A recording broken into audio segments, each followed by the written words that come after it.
আসসালামু আলাইকুম ওরহমাতুল্লাহি ওয়াবারাকাতুহ। সম্মানিত প্রিয় বন্ধুগণ, আজকে খুবই একটি গুরুত্বপূর্ণ বিষয় নিয়ে উপস্থিত হইলাম। সেই বিষয়টি হলো, আজকে আমরা একটি গাছের সাথে আমরা পরিচিত হব, পরিচয় লাভ করব।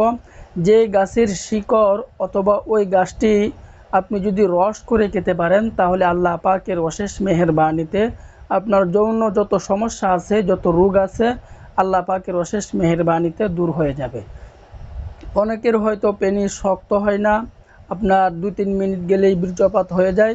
আপনি যদি এই গাছের রস করে খেতে পারেন, তাহলে দেখবেন আল্লাহ পাক রব্বুল আলামিন আপনাকে অনেক সক্ষমতা দান করবেন। যারা বলে গাছের কোনো ক্ষমতা নাই, আমি বলবো তাদের কোনো ঈমান নাই। কারণ গাছের মধ্যে আল্লাহ পাক রব্বুল আলামিন অনেক পাওয়ার দিয়েছেন, অনেক ক্ষমতা আল্লাহ পাক রব্বুল আলামিন দিয়েছেন, যে গাছ ছাড়া মানুষ বেঁচে থাকতে পারে না। তাহলে এই গাছ থেকেই মানুষ কিন্তু বড় বড় কবিরাজ ডাক্তাররা কিন্তু এই গাছ থেকে তারা ওষুধ ব্যবহার করে, তারা ওষুধ বানিয়ে মানুষদের কাছে বিক্রি করে। তো আজকে আমরা খুবই পরিচিত এই গাছের সাথে আমরা পরিচয় লাভ করব। তো সেই গাছটি কি, এই গাছটি কোথায় পাবো, কিভাবে খেতে হবে, এর বিস্তারিত বলে দিব ইনশাল্লাহ। তো আমরা দেরি না করে মূল আলোচনায় চলে যাই।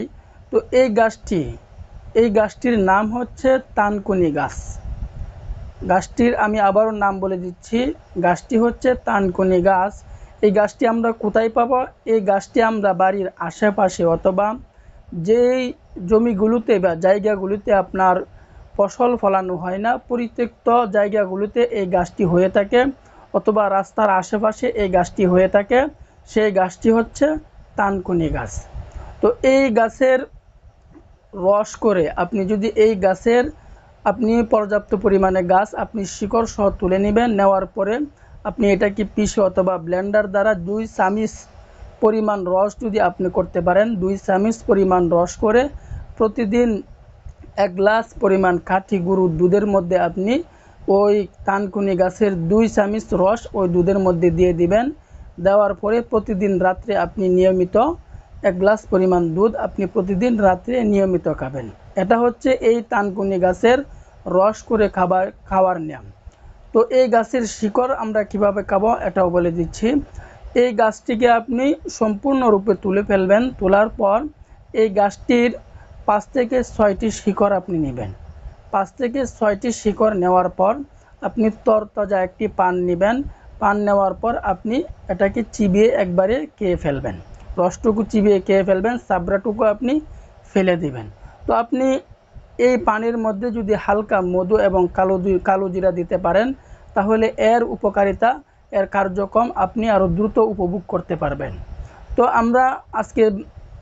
আজকে আমরা জানতে পারলাম যে এই তানকুনি গাছ যদি আমি 2 চামচ রস করে 1 গ্লাস পরিমাণ দুধের মধ্যে খাই, তাহলেও এটার উপকার হবে।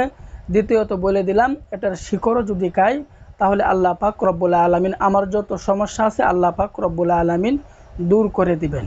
তো আল্লাহ পাকের উপর ইয়াকিন রেখে, বিশ্বাস রেখে এই ঘরোয়া উপাদানটি, এই খাবারটি আপনি নিয়মিত খান, আল্লাহ পাক আপনার সমস্যা দূর করে দিবেন।